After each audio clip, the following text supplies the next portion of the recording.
Hello दोस्तों, आज हम लोग एनसीईआरटी क्लास 10 के अध्याय 1 रासायनिक अभिक्रिया एवं समीकरण पेज बाय पेज पढ़ेंगे। पेज बाय पेज इससे संबंधित जो नोट्स होगा वो तैयार करेंगे, इससे संबंधित जो प्रश्न पूछे जाएंगे वो बनाने का प्रयास करेंगे और अपने से तैयार करेंगे इससे संबंधित प्रश्न भी, ताकि जो एग्जाम में प्रश्न पूछाता है, ऑब्जेक्टिव प्रश्न पूछा है या सब्जेक्टिव पूछा है, सारा का सारा कवर हो जाए। ठीक है, तो चलिए शुरुआत करते हैं वीडियो। ठीक है, सबसे पहला सवाल है कि रासायनिक अभिक्रिया यानी केमिकल रिएक्शन किसे कहते हैं।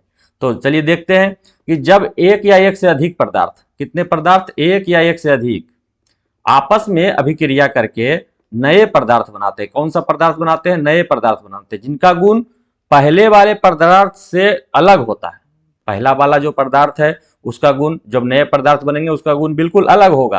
तो इस प्रक्रिया को क्या कहेंगे हम लोग? रासायनिक अभिक्रिया कहेंगे। ठीक है, तो इसका एग्जाम्पल भी देख लेते हैं। चलिए ठीक है, उदाहरण के तौर पर जो देखिए, ये वीडियो में पेज बाय पेज रहेगा, जो एनसीईआरटी का पेज 1 और पेज 2 से रिलेटेड पहले अध्याय में हम लोग सीखेंगे। ठीक है, तो मैग्नीशियम उदाहरण है इसका, मैग्नीशियम का ऑक्सीजन में जलना। किसमें? मैग्नीशियम का ऑक्सीजन में जलना। ठीक है, तो जिसमें मैग्नीशियम आपका ये रहा, ऑक्सीजन ये रहा और ये जलने का क्रिया है। यानी आपको यहां से समझ में नहीं आएगा, देखिएगा, आपको थोड़ा सा देखिए, यहां समझने का प्रयास करिए। ठीक है, ये मैग्नीशियम है आपका, क्या है? ये मैग्नीशियम है। ठीक है, इसको हम क्या करते हैं, ये मैग्नीशियम का एक रबड़ मान लीजिए, ये क्या है? एक तरह का फीता है जिसको आप फीता का यूज करते हैं। ये क्या है? ये ऑक्सीजन है। दोनों क्या करेगा, जब मिलेगा तो क्या होगा? मैग्नीशियम ऑक्साइड बनेगा। क्या होगा? मैग्नीशियम ऑक्साइड बनेगा। लेकिन एक बात याद रखना दोस्तों कि यदि मैग्नीशियम के रिबन पर, ध्यान रखिएगा, इसी का चैप्टर है कि यदि मैग्नीशियम का रिबन पर, जो रिबन है उस पर कुछ देर के लिए छोड़ दिया जाता है, ठीक है, कुछ देर के लिए छोड़ दिया जाता है, तो इस पर एक उजला परत जम जाता है। कैसा रंग का परत जम जाता है? उजला रंग का परत जम जाता है। और ये जो परत है वो जलने नहीं देता है मैग्नीशियम के रिबन को। ठीक है, जलने से रोकता है। ठीक है, तो इस तरह से, ठीक है, ये उदाहरण रहा किसका? केमिकल रिएक्शन का। केमिकल रिएक्शन में क्या होता है कि पदार्थ का गुण बिल्कुल अलग हो जाता है। जैसे देख लीजिए कि ये रिबन है और ये ऑक्सीजन के साथ जला, तो जल के कैसा हो गया? चूर चूर होके इस तरह का हो गया। तो ये क्या हो गया? एक अलग पदार्थ बन गया। ठीक है, और इसका रंग रूप बिल्कुल अलग है, इसका गुण अलग है। ठीक है, चलिए आप इसको हम और भी तरीके से समझ सकते हैं। रासायनिक अभिक्रिया को पहचान, कैसे पहचानेंगे कि रासायनिक अभिक्रिया हुआ है या नहीं हुआ है? तो देख लेते हैं कि रासायनिक अभिक्रिया होने पर निम्नलिखित परिवर्तन दिखाई देते हैं। ये एक बात ध्यान रखिएगा कि ये परिवर्तन आपको याद करना है। कौन कौन सा परिवर्तन है? तो रंग में परिवर्तन। कैसे पता चलेगा कि रासायनिक अभिक्रिया हुआ है या नहीं हुआ है? तो इससे पता करने के लिए है आपको कि किसी अभिक्रिया में यदि रंग का परिवर्तन हुआ है तो समझ जाएंगे कि हाँ, इसमें रासायनिक अभिक्रिया हुआ है। या तो इससे गैस निकला है, कुछ वैसा किए तो उससे गैस निकला, तो भी समझ जाएंगे कि रासायनिक अभिक्रिया हुआ है। ताप निकला या उष्मा निकला या उष्मा का अवशोषण हुआ, तब भी पता कर लेंगे कि इसमें रासायनिक अभिक्रिया हुआ है। किसी अवक्षेप का निर्माण हुआ, ठीक है, तो भी समझ लेंगे कि रासायनिक अभिक्रिया हुआ है। या तो बिल्कुल नए पदार्थ का निर्माण हो गया, तो भी समझेंगे कि नए अभिक्रिया का निर्माण हुआ। टोटल 5 है, रासायनिक अभिक्रिया की पहचान 5 है, इनमें से कोई एक हो गया तो हम लोग समझ जाते हैं कि रासायनिक अभिक्रिया हुआ है। तो आप इसी को देख लीजिए फिर से, यहां पर क्रियाकलाप 1.1 दिया हुआ है, पेज नंबर 1-2 में ही देख लीजिएगा। ठीक है, मैग्नीशियम रिबन का जलना एक क्रियाकलाप है जो कि एनसीईआरटी में दिया हुआ है। क्या करना है इसमें? मैग्नीशियम का रिबन ले, ठीक है, लिए, उसे सैंड पेपर से साफ करें। सैंड पेपर मतलब जिसको रगड़ने वाला एक बालू टाइप के लगा हुआ आता है पेपर में, उससे रगड़ के उसको साफ करने के लिए कहता है। और चिमटा से पकड़कर जलाएं, चिमटा से पकड़कर जलाएं। ठीक है, किसी चिमटा से पकड़ के जला लीजिए। ये क्या है? क्रियाकलाप है।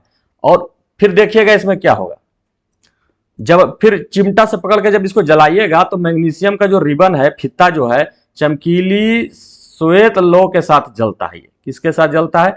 चमकीली श्वेत लौ के साथ जलता है। जलने के बाद इसका रंग सफेद रंग का, जलने के बाद ये इसका सफेद रंग का चूर्ण बन जाता है, जो कि मैंने आपको दिखा चुका हूं। ठीक है, और ये सफेद चूर्ण ही क्या कहलाता है? मैग्नीशियम ऑक्साइड कहलाता है। तो देख लीजिए इसको फिर से, ठीक है। इसको आप देख लीजिए, मैग्नीशियम ऑक्साइड का ये फीता ले लीजिए, इसको बढ़िया से सैंड पेपर से साफ कर लीजिए, ठीक है। इसलिए साफ करवाया जाता है ना, ताकि जो पहले से ऑक्सीजन लगे हुए रहते हैं वो हट जाए, नहीं तो वो रोकता है जलने से, ठीक है। और उसके बाद क्या किया जाता है कि इसको ऑक्सीजन में चिमटा से पकड़ के जलाते हैं, और जलाने के बाद क्या मिलता है, सफेद रंग का, देख ये भी याद रखिएगा कि सफेद सफेद लौ के साथ जलता भी है, और सफेद रंग का चूर्ण भी मिलता है, ठीक है। सफेद रंग का चूर्ण भी मिलता है। तो ये था, क्लियर है, ठीक है। चलिए, बात समझ में आ गया होगा। निष्कर्ष क्या था, सफेद चूर्ण जो क्या है, मैग्नीशियम ऑक्साइड है। तो आपको मैंने ये भी दिखा दिया हूं कि ये जो सफेद चूर्ण बना है ये क्या है, मैग्नीशियम ऑक्साइड है। यहां पर क्लियर लिख के रखा हूं मैं। चलिए ठीक है, नेक्स्ट चलते हैं। मैग्नीशियम रिबन को सैंड पेपर से साफ क्यों किया जाता है, क्वेश्चन उसमें लिखा हुआ है, एनसीईआरटी के प्रश्न में भी क्वेश्चन लिखा हुआ है कि मैग्नीशियम रिबर को सैंड पेपर से जलाने से पहले साफ क्यों किया जाता है। तो जानते हैं कि जब सैंड पेपर को इसलिए साफ किया जाता है ताकि उसमें जो ऑक्साइड है लगा हुआ है वो क्या करता है कि जलने से उसको रोकता है। तो इसी को आप अच्छा से लिख लीजिए कि वायु के संपर्क में आने पर मैग्नीशियम रिबन का मैग्नीशियम ऑक्साइड की परत बन जाती है, ठीक है। यह परत मैग्नीशियम को आसानी से जलने नहीं देती है, ठीक है। इसलिए इस परत को हटाने के लिए रिबन को सैंड पेपर से साफ किया जाता है, ठीक है। बात तो आप समझ गए होंगे कि मैग्नीशियम रिबन को सैंड पेपर से साफ क्यों किया जाता है, क्योंकि जो मैग्नीशियम का जो रिबन था, फीता था, उस पर वो ऑक्सीजन जब आता है तो क्या करता है कि एक मैग्नीशियम ऑक्साइड का परत चढ़ जाता है, और वो उसको जलाने घड़ी वो जलता नहीं है, जलने में दिक्कत करता है। इसलिए उसको जलाने से पहले क्या करते हैं, सैंड पेपर से उसको पहले बढ़िया से साफ कर देते हैं, उसके बाद जलाते हैं, ठीक है। यानी अगर वो नहीं साफ करेंगे तो जलने से में दिक्कत होगी, ठीक है। ये प्रश्न है, आप इसको एनसीईआरटी में हल कर लीजिएगा। चलिए, दूसरा है रासायनिक समीकरण किसे कहते हैं। तो रासायनिक अभिक्रिया देखिएगा ध्यान से, रासायनिक समीकरण किसे कहते हैं, जिसको केमिकल इक्वेशन बोलते हैं। रासायनिक अभिक्रिया को संकेतों और सूत्रों की सहायता से लिखने की विधि को क्या कहते हैं, रासायनिक समीकरण कहते हैं। उदाहरण के लिए आप ले लीजिए कि मैं अभी तुरंत जिसका उदाहरण दिया हूं उसी को आप देख लीजिएगा कि मैग्नीशियम और ऑक्सीजन दोनों मिलता है तो ये क्या कहलाता है, मैग्नीशियम ऑक्साइड कहलाता है। तो क्या कहलाता है, ये मैग्नीशियम ऑक्साइड कहलाता है। इसको सूत्र के रूप में हम लोग लिखते हैं Mg + O2 = MgO, ठीक है। हालांकि ये सूत्र क्या कहलाता है, इसको फिर बैलेंस करने के लिए 2 Mg इधर और 2 गो मैग्नीशियम इधर करके, 2 गो ऑक्सीजन इधर भी, 2 ऑक्सीजन इधर भी करके बैलेंस करते हैं, ठीक है। तो ये एग्जाम्पल है कि जो रासायनिक अभिक्रिया है उसको संकेत और सूत्र के माध्यम से लिखने की विधि को ही क्या कहते हैं, रासायनिक समीकरण कहते हैं, ठीक है।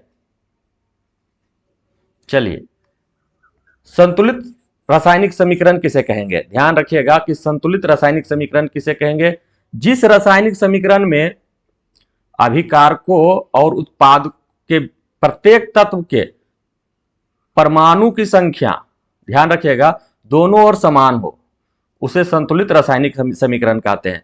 जैसे कि मैंने शुरू में लिखा इसमें देखिएगा सिर्फ मैंने मैग्नीशियम और ऑक्सीजन लिखा और MgO बना दिया, मैग्नीशियम ऑक्साइड बना दिया।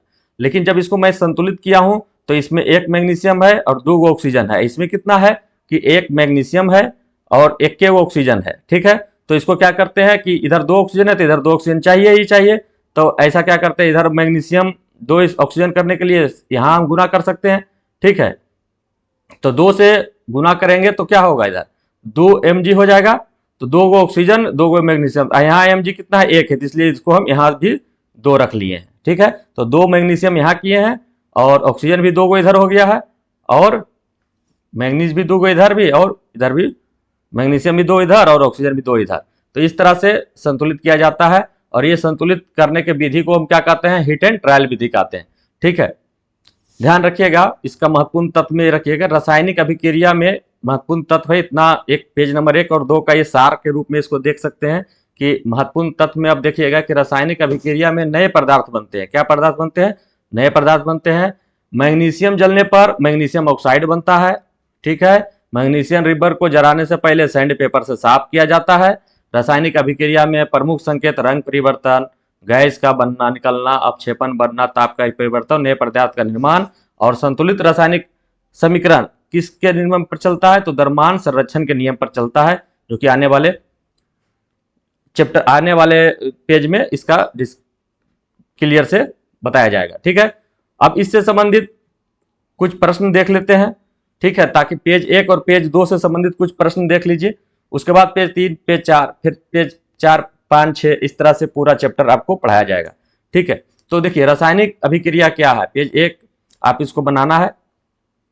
ठीक है, तो आप बनाइए कि रासायनिक अभिक्रिया क्या है। तो पदार्थ का केवल रंग बदलना, एक या एक से अधिक पदार्थों से नए पदार्थों का बनना, पानी का उबलना, बर्फ का पिघलना। तो इसका आंसर क्या हो जाएगा? एक या एक से अधिक पदार्थों से नए पदार्थ का बनना। मैग्नीशियम रिबन को जलाने से पहले सैंड पेपर से क्यों साफ किया जाता है? तो उसकी चमक बढ़ाने के लिए, मैग्नीशियम ऑक्साइड की परत हटाने के लिए, उसे ठंडा करने के लिए, इसकी भार बढ़ाने के लिए। तो आप जानते हैं कि मैग्नीशियम ऑक्साइड की परत को हटाने के लिए। मैग्नीशियम के जलने पर कौन सा पदार्थ बनता है? मैग्नीशियम के जलने पर कौन सा पदार्थ बनता है? ऑप्शन 4 है मैग्नीशियम, देख लीजिए। तो इसका क्या होता है? मैग्नीशियम ऑक्साइड बनता है। हाँ बना रहे बेटा। ठीक है, अब जाओ। रासायनिक अभिक्रिया का कौन सा संकेत है? तो गैस का निकलना, रंग में परिवर्तन, अपक्षेप का बनना, उपयुक्त सभी। तो इसका आंसर क्या हो जाएगा? उपयुक्त सभी। मैग्नीशियम ऑक्सीजन में जलने पर कौन सा लौह उत्पन्न होती है? तो मैग्नीशियम जो है ऑक्सीजन में जब जलता है तो कौन सा लौह होता है? तो ये लौह जो रहता है चमकीली सफेद लौह होता है, सफेद रंग का चूर्ण भी बनता है। ठीक है, चूर्ण भी कैसा बनता है? चूर्ण भी सफेद ही बनता है। चलो ठीक, ये रहा आपका चैप्टर 1 रासायनिक अभिक्रिया एवं समीकरण का पेज नंबर 1 और पेज नंबर 2 से संबंधित प्रश्न भी और नोट्स भी। आप इसको अच्छा से तैयार कर लीजिए और अगले वीडियो में हम आपको पेज नंबर 3 और 4 बताएंगे। ठीक है, वीडियो अच्छा लगा तो एक बार लाइक जरूर करिएगा। धन्यवाद।